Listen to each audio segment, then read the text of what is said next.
विपक्ष का अलग से कोई प्रधानमंत्री नहीं होता या विपक्ष का अलग से कोई गृह मंत्री नहीं होता। विपक्ष को भी अपनी शिकायत, अपने मुद्दे अपने प्रधानमंत्री के समक्ष, अपनी आलोचना अपने गृह मंत्री के समक्ष रखनी होगी। सर, आज कश्मीर का कोई नहीं है इस सदन में। मैं था उस दिन जब नहीं सॉरी, ये नॉमिनेटेड मेंबर है। अन्य सदस्य अपने एक सेकंड सर, उन्होंने बड़ा ग्रॉस स्टेटमेंट किया है कि कश्मीर का इस सदन में कोई नहीं है। वो अपने बारे में कह सकते हैं, हमारे बारे में क्यों कह रहे? हम तो सदैव कश्मीर के हैं, हमेशा के। आपके बारे में वो सच हो सकता है, हमारे बारे में आप कैसे स्टेटमेंट कर सकते हो भाई?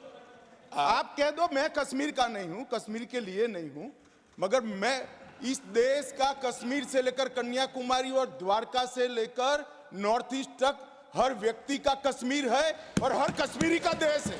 क्या बात कर रहे हैं आप? माननीय सभापति महोदय, सदन की एक व्यवस्था के तहत मैंने ये बात कही थी। वो नॉमिनेटेड मेंबर है, मैं जानता हूँ। माननीय गृह मंत्री जी ने दूसरी बात कही है। सर, मैं समझ गया। नमस्कार दोस्तों, आप देख रहे हैं राइट विंग। मैं हूं आपके साथ अखिलेश द्विवेदी। लठ अमित शाह का, तेल अमित शाह का, हाथ अमित शाह का और कुटाई हो गई मनोज झा की। जी हां दोस्तों, मनोज झा साहब पिछले काफी समय से खुद उड़ता तीर लेने के लिए विख्यात हो गए हैं। पिछले समय उन्होंने एक कविता पढ़ी सदन में, ठाकुर का कुआं कुएं का ठाकुर आदि जो भी था, काफी बवाल हुआ, काफी जलालत भी झेलनी पड़ी। लेकिन चलिए, वो तो पुरानी घटना हो गई। नई घटना यह है कि कल भी ऐसे ही इनके साथ कुछ हुआ है। कल साहब भाषण दे रहे थे, 370 धारा 370 पर चर्चा चल रही थी। उस पे ये जो राजद के इकलौते पढ़े लिखे बयान बहादुर हैं, ये अपने ही बयान में लपेट लिए गए दोस्तों। और लपेटा किसने? लपेटा अपने मोटा भाई ने, गृह मंत्री अमित शाह जी ने।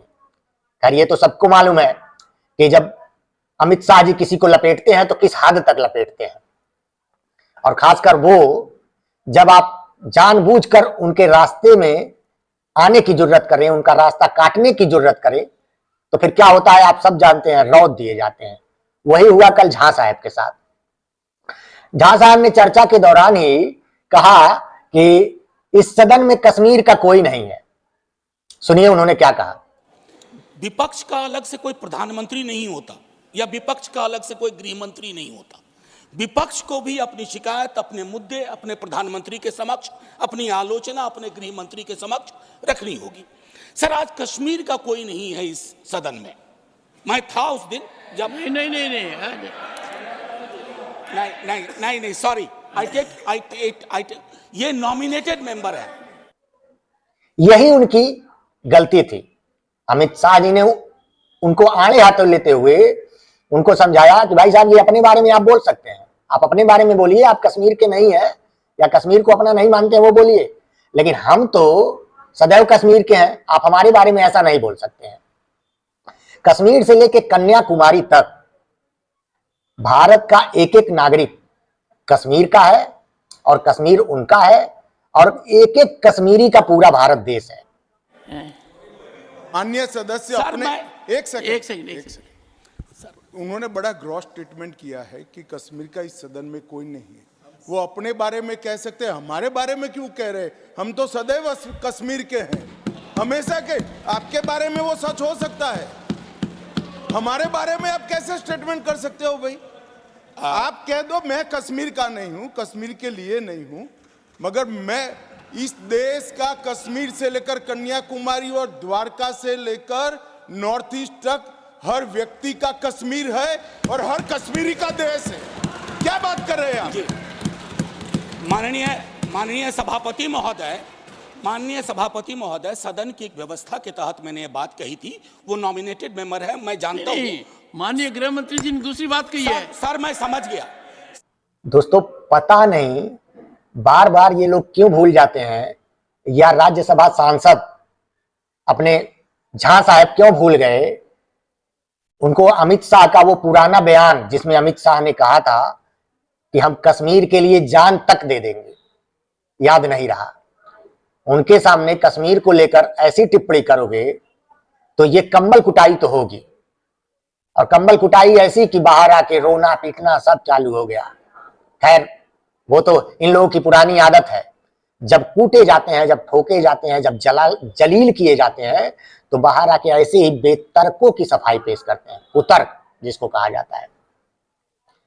खैर आसान भाषा में अगर कहा जाए तो कल की जो घटना घटी उसको कंबल कुटाई कहा जा सकता है, और हम उम्मीद करते हैं कि आने वाले समय में इस तरह की कंबल कुटाई सदन में और देखने को मिलेगी।